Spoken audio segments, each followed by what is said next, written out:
시청자 여러분 안녕하십니까? 9시 전북권 뉴스입니다. 이 새만금 태양광 비리 의혹을 수사 중인 검찰이 신영대 의원 사무실을 압수수색했습니다. 지난달에 이어 두 번째인데 신 의원은 검찰의 음해일 뿐이라고 반발했습니다. 서윤덕 기자입니다. 새만금 태양광 사업 특혜 의혹을 수사 중인 서울 북부지검이 민주당 신영대 의원 국회 사무실을 압수수색했습니다. 지난달 초 군산 사무실에 대한 강제 수사에 이어 두 번째 압수수색입니다. 검찰은 알선수재 혐의로 기소된 군산 시민발전 전 대표 서모 씨가 사업 내용 등을 신 의원에게 보고했다는 진술을 토대로 두 사람 사이의 연관성을 의심하고 있습니다. 서 씨는 수상 태양광 사업에 나선 새만금 솔라파워 사업단장 최모 씨로부터 민원 등을 해결해주는 대가로 1억 원을 받은 혐의를 받는 인물. 구속 상태로 법정에 선 서 씨가 돈을 받은 사실은 대체로 인정한 가운데 검찰은 이 돈이 정치권으로 흘러갔는지와 신 의원의 개입 여부 등에 주목하고 있습니다. 검찰은 이날 알선수재 혐의를 적용해 신 의원 전 보좌관 정모 씨를 추가로 구속 기소하고 군산시 상권활성화재단과 군산시 장애인체육회도 함께 압수수색했습니다. 정 씨는 새만금 육상태양광 사업을 위한 공무원 청탁과 급여 등 명목으로 앞서 구속 기소된 브로커로부터 5,700여만 원을 받은 혐의를 받습니다. 2020년 신 의원의 국회 입성 당시 지역 보좌관을 맡았던 정 씨는 군산시가 발주한 공사 선정 과정에 돈을 받고 개입한 혐의 등으로 수사를 받았습니다.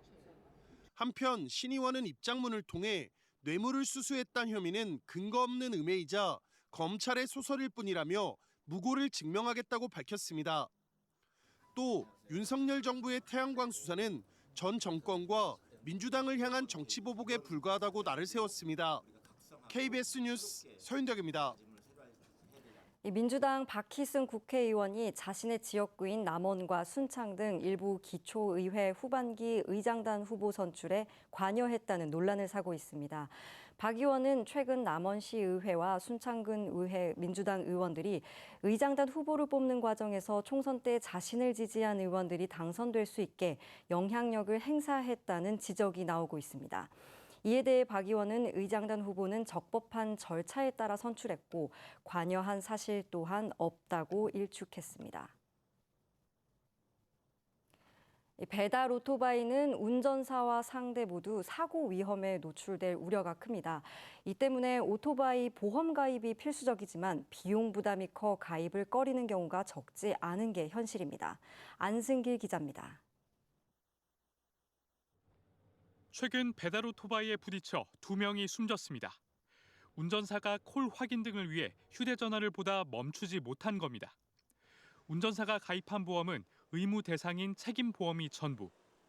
보험 적용 범위가 제한돼 유족 보상뿐 아니라 본인의 치료비도 보장받기 어렵습니다. 시간제 보험을 내려고 했는데 사고가 한 2번이나 났었어요. 안 된다고 해가지고. 현행법에 따라 배달 라이더 등 오토바이 운전자는 반드시 책임보험에 가입해야 합니다. 피해자가 숨지면 한 명당 최대 1억 5천만 원, 상대 차량 파손은 2천만 원까지 보장하지만 오토바이 파손과 운전자 부상은 보장하지 않습니다. 보장 범위를 넓힌 종합보험에 가입할 수도 있지만 문제는 비용입니다. 책임보험 중에서도 배달 라이더는 유상운송보험에 가입해야 하는데 평균 비용은 224만 원으로 가정용의 10배가 넘고 영업용 자동차와 비교해도 2배가 넘습니다. 보험료 할증 등에 따라 실제 내야 하는 비용은 이보다 훨씬 큰 게 현실. 오토바이가 한 4, 500 한타 치면 보험료는 그 2배, 3배, 평균 거의 1,000만 원대라고. 종합보험을 들고 싶어도 여건도 안 되고. 이 때문에 지난해 자동차의 책임보험 가입률은 96.5%인 반면 오토바이의 경우 51.8%에 불과합니다. 절반 가까운 이들이 무보험 상태로 운행하고 있는 셈입니다. 배달 업체에 소속돼 비싼 수수료를 내면 종합보험 보장을 받기도 하지만 개인의 경우 가입이 거절되는 경우가 적지 않습니다. 법적으로 영업용 보험을 구분해서 그 유상운송하는 사람들은 별도로 가입하도록 만드는 게 필요하죠. 의무화하면 가입자가 늘어날 것이기 때문에 비용을 좀 현실화할 여지가. 이런 가운데 배달 서비스 공제조합이 민간 보험 대비 최대 30%까지 저렴하게 내놓은 라이더 보험에 대한 관심이 커지고 있습니다. KBS 뉴스 안승길입니다. 지난 16일 전주페이퍼 전주공장에서 혼자 설비를 살피던 19살 청년 노동자가 숨진 사고와 관련해 진보당 전종덕 국회의원은 사고 원인을 철저히 밝히고 재발 방지 대책을 마련할 것을 고용노동부에 촉구했습니다. 전 의원은 오늘 전북도 의회에서 기자회견을 열어 사고가 난 현장을 보존하고 원인을 조사해 진상을 규명하는 것이 원칙이고 상식인데도 회사 측은 고용노동부의 작업 환경 측정이 있기 하루 전에 사고 현장의 배관과 탱크를 물 청소했다며 은폐 의혹과 함께 부실 조사 가능성을 제기했습니다. 전주 모 사립고등학교의 폭언 등 갑질과 세습 채용 의혹 등과 관련해 전북교육청이 감사에 착수했습니다. 하지만 민원 접수 한 달 뒤에야 시작한 늑장 감사입니다. 여기에 의혹의 당사자로 지목된 핵심 간부가 곧 퇴직할 예정이어서 반쪽 조사로 끝날 우려가 나옵니다. 김현주 기자입니다. 행정실장의 직원 갑질 논란과 교내 입점업체 특혜 시비, 세습 채용 의혹까지 제기된 전주의 한 사립고등학교. 각종 의혹과 관련해 전북교육청에 첫 민원이 제기된 건 지난달 12일. 당시 교육청은 피해 민원인과 면담만 진행했을 뿐 별다른 조사 없이 종결 처리했습니다. 하지만 여러 의혹이 학교 밖으로 알려지자 한 달이 지난 최근에야 본격적인 감사를 시작했습니다. 뒤늦은 감사 탓에 제대로 된 조사가 이뤄질지 의문입니다. 여러 의혹의 맨 중심에 있는 행정실장은 조만간 퇴직을 앞두고 있기 때문입니다. 이번 감사에서 여러 의혹이 사실로 밝혀지더라도 징계 처분의 실익이 없습니다. 6월 말까지 처분은 상당히 어렵습니다. 절차적으로. 저희도 내부적으로 이제 절차에 따라서 지금 감사를 계획해서 이런 의혹을 알고도 자체 조사위원회나 징계위원회를 제때 꾸리지 않은 학교도 문제입니다.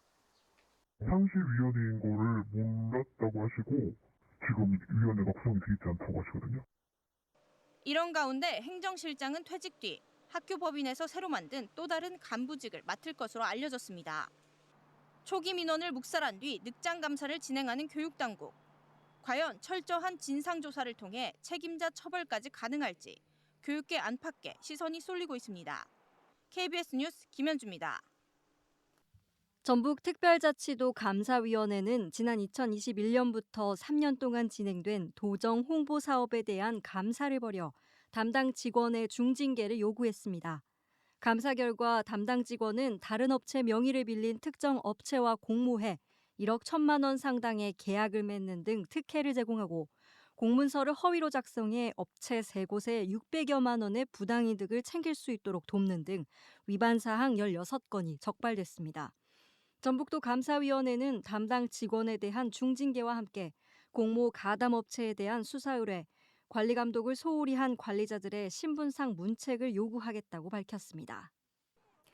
익산시가 기존 정수시설 노후화를 들어 광역 상수도 전환을 추진하는데 시민사회가 공론화위원회 구성을 요구하며 반대하고 있습니다.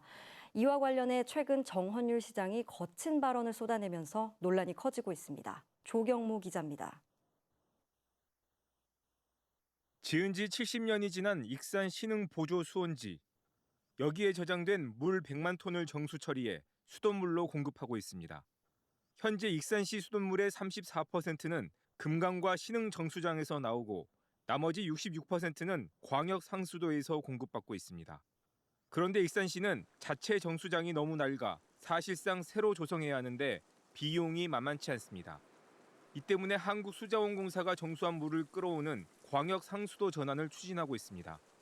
금강하고 신흥정수장 보수를 할 개량 사업을 하는데 지금 저희가 필요한 거는 고도 처리 시설까지 하면 2,700억 정도 들어가는. 하지만 시민 부담 비용이 해마다 100억 원 이상 증가하고 취수 체계가 불안정해질 수 있다며 광역 상수도 전환에 반대 목소리도 만만치 않은 상황. 시민 사회단체들을 중심으로 공론화위원회가 필요하다는 주장이 나오고 있습니다. 그런데 최근 정헌율 익산시장의 시의회 발언이 시민단체의 반발을 사면서 논란이 커지고 있습니다. 이것을 공론화위원회를 하기 원하는 사람들은 특정 집단밖에 없다 이거죠. 익산 참여연대는 편파적인 공청회에 대한 지적과 투명한 자료 요구를 시정 발목 잡기로 인식하고 있다며 날을 세웠습니다. 시민의 대표가 시민을 대신해서 질문하는 자리인데 거기에서 서슴없이 어떤 단체나 주장에 대해서 뭔가 비하하고 이렇게 하는 게 이제 시장의 발언으로 적절하지 못하다. 광역 상수도 전환에 대한 진지한 논의가 사라지고 감정 싸움만 남는 것은 아닌지 우려가 커지고 있습니다. KBS 뉴스 조경모입니다. 2년 전 정부는 반도체 인재를 양성하겠다며 수도권 대학의 반도체 관련 학과 정원을 늘리겠다고 해 비수도권 대학의 반발을 샀죠. 결국 수도권과 비수도권 대학 모두 정원을 늘리게 됐는데요. 수도권 대학과의 경쟁에 의대 정원 확대까지 경쟁력 확보에 사활이 걸렸습니다. 한주연 기자입니다. 호남권 대학 가운데 유일하게 반도체 제조 공장, 팹을 갖춘 전북대 반도체 공정연구센터. 올해 전북대 반도체 과학기술학과 신입생은 80명으로 지난해 29명과 비교하면 2.7배 늘었습니다. 컴퓨터 인공지능학부 정원도 15명 늘어난 133명으로 반도체를 비롯한 첨단학과 정원이 늘었습니다. 확실히 먼저 취업한 친구들만 봐도 여기서의 그 공정 경험에 대한 강점을 많이 살려서 나가는 편인 것 같아서 충분한 강점이 될 수 있을 것 같습니다. 하지만 수도권 대학의 반도체 관련 학과 정원도 함께 늘어나 비수도권 대학들은 상대적으로 더 경쟁력을 높여야 하는 상황입니다. 게다가 최근 의대 정원 확대 논의가 이어지면서 이공계 인재들의 의대 쏠림 현상이 더 심해질 것이라는 우려도 커져 연구소 유치 같은 기반 시설 등 경쟁력 확보에 사활을 걸고 있습니다. 고도화된 반도체 클러스터를 유치하고자 노력하고 있습니다. 이를 통해서 고급화된 특성화된 반도체 인력을 양성하고 또 학문적인 그런 성과도 함께 도모하고자 합니다. 국가 기간 산업으로 꼽히며 전 세계적으로 경쟁이 치열한 반도체 분야. 지역에서도 반도체 산업 발전에 필요한 고급 인력이 배출될 수 있도록 지역 거점대의 경쟁력 확보가 중요해졌습니다. KBS 뉴스 한주연입니다. 주말 동안 전북 지역에는 장마 전선의 영향으로 최고 120mm 넘는 많은 비가 내리겠습니다. 예상 강수량은 내일부터 모레까지 50에서 100mm, 많은 곳은 120mm 이상 돌풍과 번개를 동반한 집중호우가 쏟아지는 곳도 있겠습니다. 특히 취약 시간대인 밤 시간대 많은 비가 예상되고 있어 시설물 관리 등 피해를 입지 않도록 주의가 필요합니다. 장마 전선은 당분간 전북 지역에 머물면서 다음 주에도 계속 비를 뿌리겠습니다. 개발도상국가 공무원들이 한국의 지방 행정을 배우기 위해 전북을 찾았습니다. 인도네시아, 베트남, 몽골 등 6개 나라에서 온 공무원 15명은 오늘 지방자치인재개발원에서 입교식을 치르고 다음 달 7일까지 지방행정과정 연수에 참여합니다. 전북권 뉴스를 마칩니다.